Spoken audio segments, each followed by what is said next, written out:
Ok, bienvenue à tous. Dans cette vidéo, on va s'intéresser à l'utilisation de la fonction filtre dans Excel.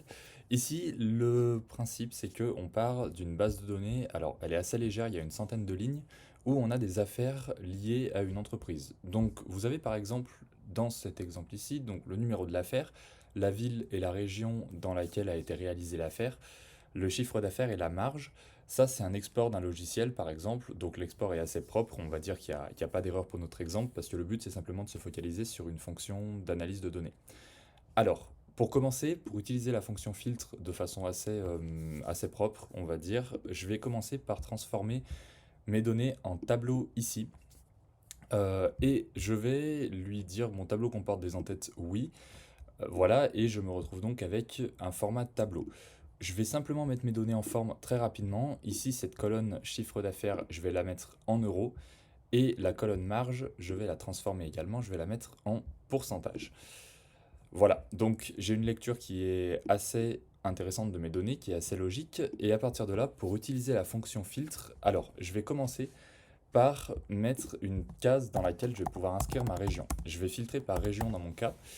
Et dans cette case-là, je vais mettre un remplissage pour juste signaler que c'est ici qu'il faut écrire la région à laquelle je m'intéresse. Ensuite, ce que je vais faire, c'est que je vais écrire ici la fonction filtre dans cette case ici. Et je vais lui demander je vais lui demander d'abord, il me demande d'abord un tableau, pardon. Ce tableau, ça va être toutes mes cases de A à E. Ça veut dire que je veux qu'il me renvoie en fait tout ce qui concerne les cases de la colonne A jusqu'à la colonne E. Et le deuxième argument, inclure, ce sera qu'est-ce que je veux, par quoi est-ce que je veux filtrer. Donc, dans un premier temps, je vais sélectionner la colonne C parce que c'est par rapport à ça que je vais filtrer et je vais mettre que ce sera égal à la case que j'ai définie juste avant pour la région. Je ferme ma parenthèse et je fais entrer. Ici, il me sort automatiquement des zéros de partout, simplement parce qu'il n'y a rien dans ma case. Donc, pour faire un test, je vais écrire ici simplement Occitanie. Et on voit que automatiquement, je récupère ici mon numéro d'affaires avec la ville et tout ce qui s'est passé en Occitanie, avec les chiffres d'affaires et les pourcentages de marge qui ont été réalisés ici.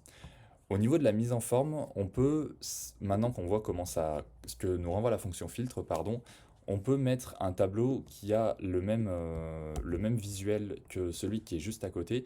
Donc j'ai récupéré les entêtes ici et je vais les coller directement ici en tant que valeur et ça me permet d'avoir quelque chose d'assez visuel. On peut voir que si je change maintenant ma région et que j'écris par exemple, alors je vais en copier-coller une, par exemple ici, Pays de la Loire. Je vais la coller dans la partie région et j'ai bien directement mon tableau qui se met à jour par rapport à ce que je lui ai demandé. Alors, on se rend compte que la recherche, elle n'est pas forcément évidente parce que je dois écrire exactement de la façon dont c'est écrit dans mon tableau. Si je veux gagner un petit peu de temps là-dessus, simplement, ce que je vais faire, c'est que je vais récupérer la liste de mes régions de sorte à créer une liste déroulante dans ma case. Pour ça, je vais me mettre sur le côté et je vais lui demander avec la fonction unique et je vais sélectionner la colonne C. Il va me récupérer automatiquement toutes les valeurs uniques qui sont dans la colonne C. Ici, je vais récupérer seulement ça pour éliminer le région et le 0. Le 0, pardon, ça correspond en fait aux cases vides. Et le région, c'est donc l'entête de mon tableau. Ici, je vais lui demander de coller directement uniquement les valeurs pour avoir que mes régions. Je supprime celui-ci, j'en ai plus besoin. Et dans ma case ici, je vais lui demander d'insérer une liste déroulante qui contient uniquement les régions qu'il y a dans la colonne N. Pour ça, je vais dans la partie données, validation des données, et je vais lui demander d'autoriser une liste. Ma source, ce sera la colonne M, enfin les éléments que j'ai dans ma colonne M ici. OK. Je me retrouve donc avec une liste déroulante, et maintenant si je fais une recherche par exemple avec uniquement l'Île-de-France, et bien directement ça me met mes données pour l'Île-de-France. Voilà, donc ça c'est une utilisation très pratique de la fonction filtre. Ça peut vous permettre de gagner beaucoup de temps pour faire une première analyse de données. Vous pouvez découvrir mon livre Excel, construisez les outils dont vous avez vraiment besoin. Il est disponible aujourd'hui sur Amazon. Il est sorti en e-book il n'y a pas très longtemps, donc n'hésitez pas à vous le procurer. Ça vous permettra de vous entraîner à créer vos outils simplement pour votre usage. Je vous remercie d'avoir suivi cette vidéo et à bientôt.